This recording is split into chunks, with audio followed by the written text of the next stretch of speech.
Good morning, students. Today, the topic of presentation is agriculture income. Agriculture income comes under income from other sources. As you know, there are five heads of income: income from salary, income from house property, income from business profession, income from capital gain, and income from other sources. And other sources is the last one head.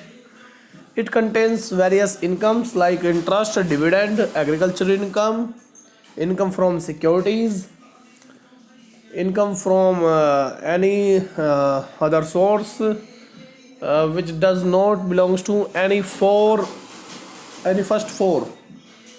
That's our income from salary, house property, business profession, capital gain.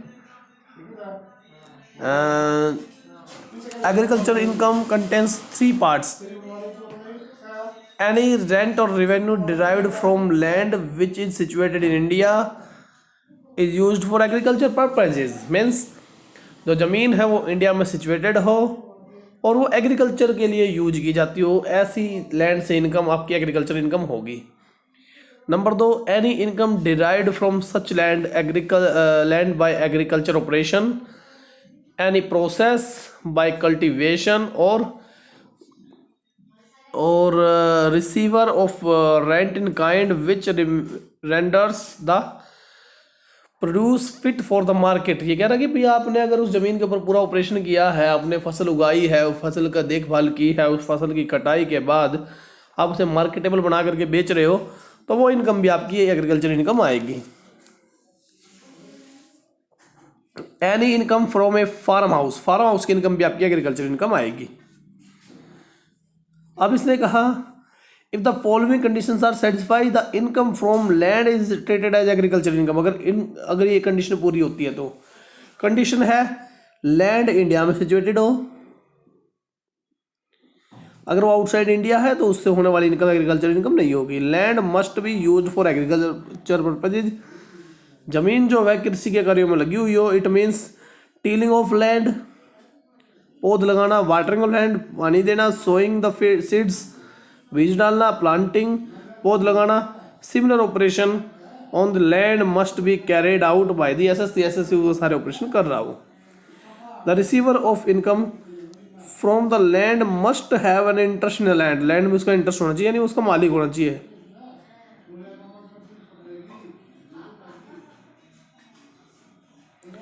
अब क्या कह रहा है ये, if a person purchase a standing crop, अगर वो खड़ी फसल परचेज कर लेता है, उसे बेचता मार्केट में, वो एग्रीकल्चर इनकम नहीं है। The direct income from agriculture is treated as agriculture income and indirect income agriculture income नहीं है। जैसे फार्म मैनेजर की सैलरी, डिविडेंड मिलने वाला एग्रीकल्चर कंपनी से, तो वो एग्रीकल्चर इनकम नहीं है।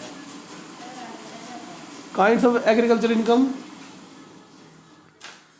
रेंट और revenue derived from land situated in India, income from agriculture operation, income from market making product fit for market, वही ऊपर वाली बात। Income from the sale of produces, income from farm house की income भी agriculture income मानी जाएगी। ये कह रहा है कि important points regarding computation of agriculture income. Agriculture income 5,000 से ज़्यादा हो, अगर 5,000 से कम है तो उसका कुछ देखना ही नहीं, हमें कोई ट्रीटमेंट अलग से करना नहीं, वो पूरी तरह से एग्जाम्प्ट है। अगर एग्रीकल्चर इनकम 5,000 से ज़्यादा है और non agriculture income minimum exemption limit से ज़्यादा है, मिनिमम एग्जम्पशन लिमिट से ज़्यादा है अगर वो एग्रीकल्चर इनकम, तो होगा क्या उसमें, आपकी जो एग्रीकल्चर इनकम है उसका ट्रीटमेंट अलग से होगा, उसका ट्रीटमेंट अलग से होगा, दोनों जुड़ेगी। और उसका ट्रीटमेंट का फॉर्मूला इसमें है या नहीं है, नहीं है, अब दूसरी में आएगा भी।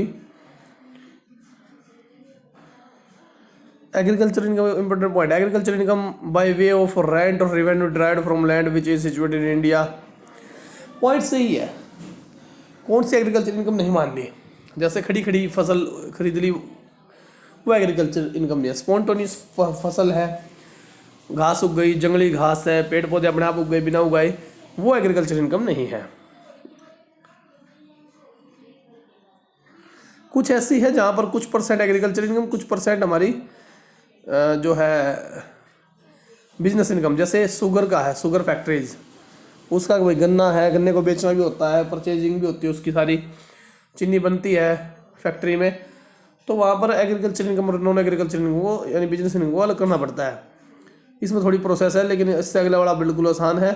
ग्रोइंग एंड मैन्युफैक्चरिंग टी, वहाँ पर परसेंटेज है 60% और 40%। 60% आपकी एग्रीकल्चर इनकम, 40% आपकी business income. Growing and manufacturing of certified latex और रबड़ का है ये। रबड़ के में 75 और 65 सॉरी 65 और 35 है। 65% हमारी एग्रीकल्चर इनकम, 35 हमारी non agriculture income. Growing and manufacturing coffee है, कॉफ़ी में वही 60-40 का रेशो है, अगर वो क्योर्ड भी कर रखी हो तो, और वैसे 75-25 का रेशो है। Thank you students, next class में देखेंगे नेक्स्ट टॉपिक।